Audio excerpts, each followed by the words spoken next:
Hey, welcome back to Wonder Frame. Let's frame something amazing. You've probably been told that stress causes stomach aches. For 100 years, that's what doctors believe too. But what if the real cause wasn't worry? What if it was a tiny, corkscrew-shaped invader living in your gut?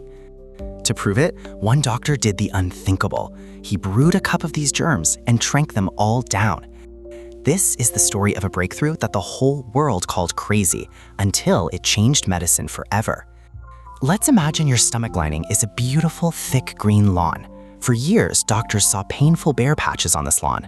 They called these patches ulcers. They blamed things like spicy food and stress, which are like harsh weather for the lawn. But in 1979, a pathologist named Dr. J. Robin Warren looked closer. He saw something everyone else had missed.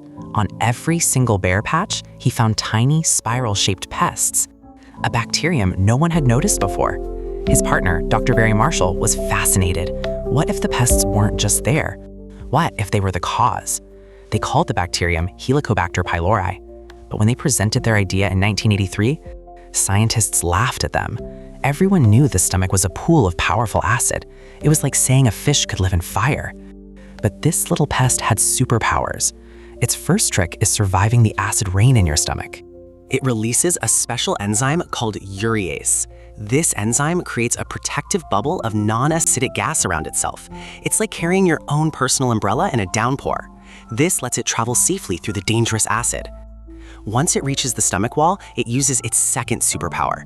It's shaped like a corkscrew for a reason. Using its whip-like tail, it twists and drills. It burrows right through the protective mucus layer of your stomach lawn. Now it's safe from most of the acid, but this is where the real trouble begins for the lawn.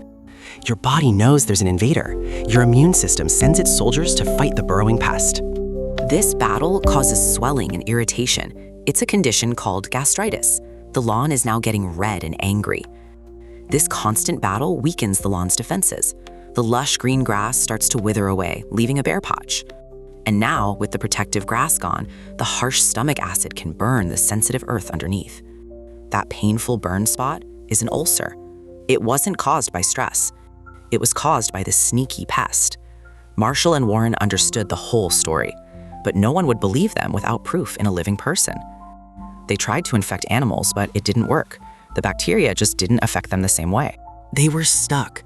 They had a world-changing discovery, but no way to prove it. What do you think Dr. Marshall did next? Pause the video and write your guess in the comments. The answer is braver and weirder than you think.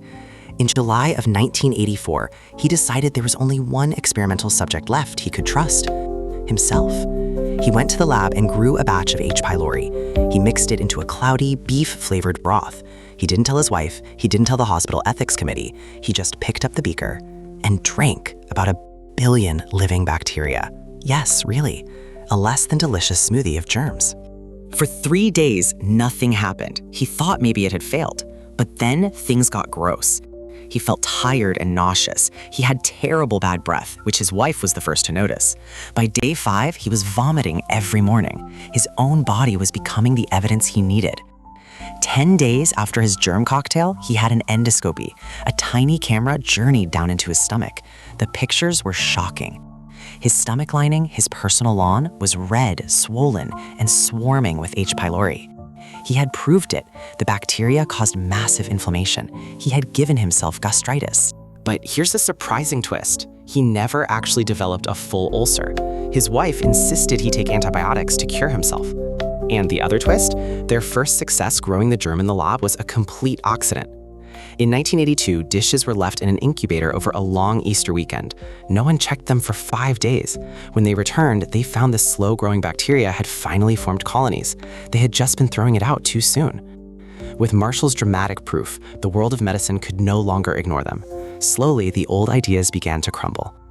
In 1994, the U.S. National Institutes of Health officially declared that ulcers were an infectious disease caused by bacteria. The biggest misconception was shattered. Stress doesn't create ulcers, it just makes the pain from an existing one feel worse. The second myth, that the stomach was too acidic for life, was proven wrong by the bacterium's clever force field. Suddenly, a lifelong disease that required bland diets and surgery could be cured with a simple course of antibiotics. It's now known that H. pylori is the true culprit behind most stomach ulcers, over 80% of them. And in 2005, Dr. Barry Marshall and Dr. J. Robin Warren were awarded the most famous prize in science. They won the Nobel Prize. The idea that was once ranked in the bottom 10% of submissions had won. It wasn't even the first time someone had seen these germs. A Polish scientist named Walery Jaworski described them way back in 1899. But his work was ignored and forgotten. Sometimes the world just isn't ready for a revolutionary idea. So, what did we learn today? Let's do a quick recap. 1. Most stomach ulcers are caused by a bacterium. 2. This germ survives stomach acid by creating its own protective chemical bubble around itself. And 3. A doctor proved this by drinking the germs himself, a gutsy experiment that won him a Nobel Prize. The story of Dr. Marshall isn't just about a disease. It's about how science and our own lives move forward.